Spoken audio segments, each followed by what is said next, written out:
We can't continue. You see nonstop action? No, I don't. I don't see nonstop action. And I want to watch World Cup. But if you have that buzzing, I'm not watching. That's all there is to it. It's understandable. All right, Nicole Valentin is in the studio. Hi, Nicole. I was having this conversation with Nicole. Let me turn this on Friday. I left a message for you. Did you get it? I did. I got it this morning. Okay. Right into the mic. Okay.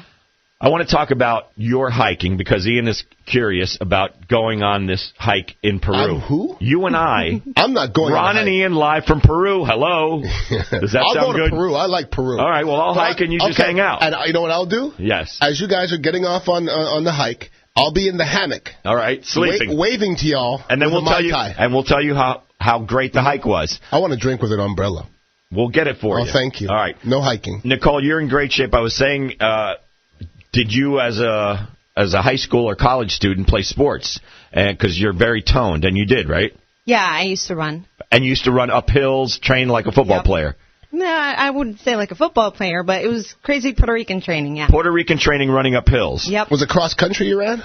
No, like I was telling Ron, like I grew up in Puerto Rico, so we didn't really have a track, so we would basically go around the basketball court, up this incredibly steep hill, and then down another hill, and then back into the baseball court. Running uphill is so good for you. It really is. It is. Now, Nicole, you went to Peru, and I can't pronounce the name of those mystical mountains. What are they called? It's the sacred ancient ruins of Machu Picchu. Machu Picchu, which I've heard of Machu Picchu. So have I, and I've always wanted to go there. And the ruins, is that where they have what looks like airstrips? No. Well, Peru has what looks like airstrips, but the area that I went to was called Cusco. And Machu Picchu, there's two ways to go. There's the normal way, which is via train, and you get out with your backpack and your water, and you're clean, and you took a shower that day. That helps. And then there's the retarded way, which is the one that I took, where it's 4 days of hiking, the Inca Trail. It's like the classic Inca trail that the Inca Indians used to take to get to Machu Picchu. You can get attacked by pygmies on those trails, you know. Those pygmies I would think that would be fascinating. It was a really great trip, and like I told you, I mean it's beautiful and it's great, but it's also grueling. Yeah. It's a really, really rough trip. Didn't you say you trained for 5 weeks here in the Bay Area? I did. How did you train? What did you do? Well, I trained because I started reading up on it. I mean, if you Google this hike, it's pretty strenuous. It's 4 days, 26 or 27 miles up and down hills, and it's at high altitude, which makes it all the worse. I think it's 13,000 feet? Yep, that's the highest you go up. Dead Woman's Pass is the highest. What did that affect you? Because I went to play football in Denver, and when they told me about the altitude, I was like, no, I'm good, I'm in shape. How did it, I'm telling you, that's something that you can't really... You cannot train for that. No and that was way. something. Well, going back to your original question, I trained because... I was like 5 weeks away from it, and I realized that I wasn't in shape because I kept reading up on it, and I'm like, oh, my God, I'm going to die. I was like, oh, my God, I'm going to die. So one morning I called Lifestyles, and I talked to the trainer. I'm like, look, I'm going to Peru in 5 weeks. I'm not ready. I need somebody to train me because if not, I'm going to die, and I need to whack me into shape. And we trained, and we did a lot of really heavy-duty stuff. I mean, I was training with a 15-pound vest the whole time. Wow. We were doing a lot of lunges, a lot of, leg conditioning. And my trainer, John Hamburg, kept telling me, he's like, you're in perfect physical condition. The only thing I can't help you with is the altitude. And it was rough. I mean, your feet are going to hurt, too.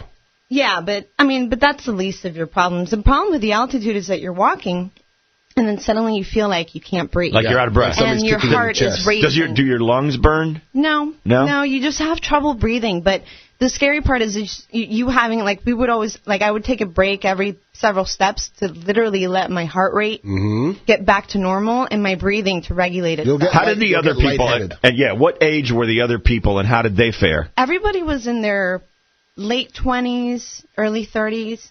And they all made it? But actually, no, there were a lot of retired people now that I remember it. Oh, really? Okay. Yeah, everybody made it just fine. Were there any fat people? No, but there was this guy that had just had knee surgery. Wow. Was there any black people?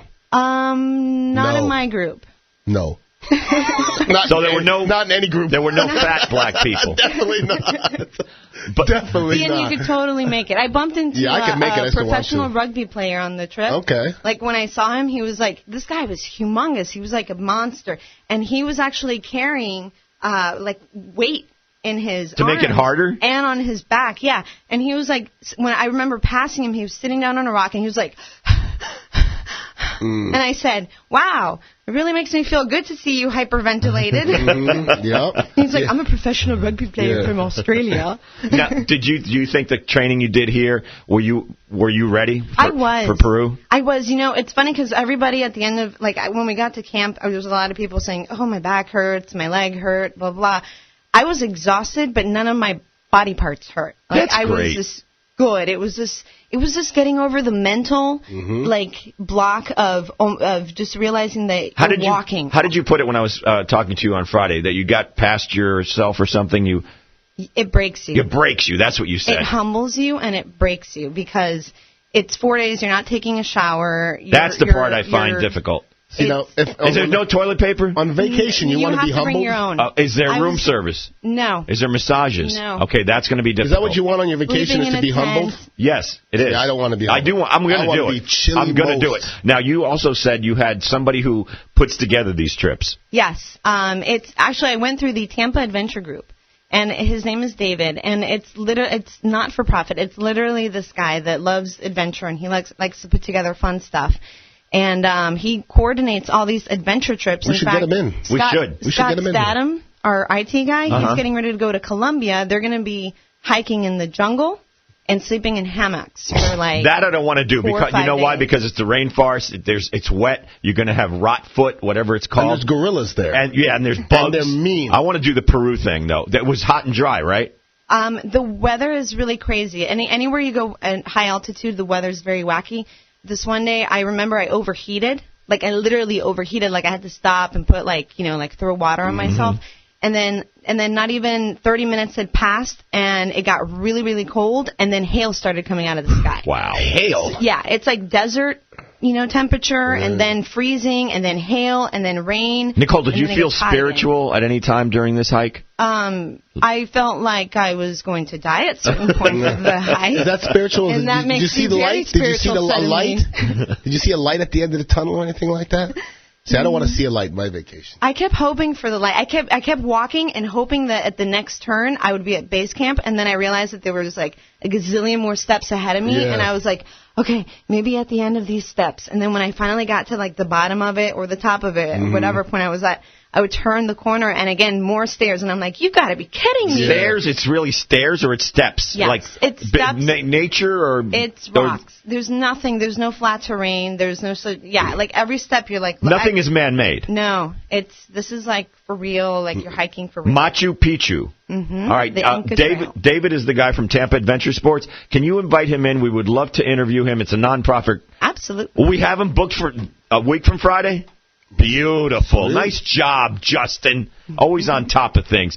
Nicole, I'm glad you came in. Thanks for having me. Oh, congratulations on making that trip. Thank you. Good stuff. I'm gonna go to Lifestyles in Seminole and ask them to do the same training you did. I see a young lady at the gym sometimes with a backpack on the Stairmaster or a weighted vest. She's probably training for something like that. Exactly. Because that's what you do. Thank you, Nicole. Great job. Thanks. Yeah, I don't want a backpack with extra weight. I don't need it. Well, it's hard. It's really. I know, but if you trained at your weight, I'm not gonna. But we can do the trip, and you could stay in the hammock. I could do that. I swear. I'll go to Peru and chill, dog. All right. I swear to you. Like all that stuff you're doing with the lines in Costa Rica and stuff. The zip line. I loved that. I loved the eco tour. I loved the zip line. I loved taking the ATV was easy. Anybody could do that. But we went from the mountains to the beaches. That was in the Dominican, actually. The Dominican or Costa Rica? Costa Rica was a zip line. The ATVs from the mountains to the beach. Now, ATV, I get. I can do that. That was a blast, too. No, I didn't want to go through that. The zip line through the canopy of the rainforest with those howler monkeys. Once again, great. Monkeys and zip lines. I'm telling you, it was a blast. Well, next time we do a trip like this, when you have an 8-hour fishing trip, I'm out. I understand. I will never, ever sit on a boat for 8 hours. Never. All day I can sit on a boat. I realize I'm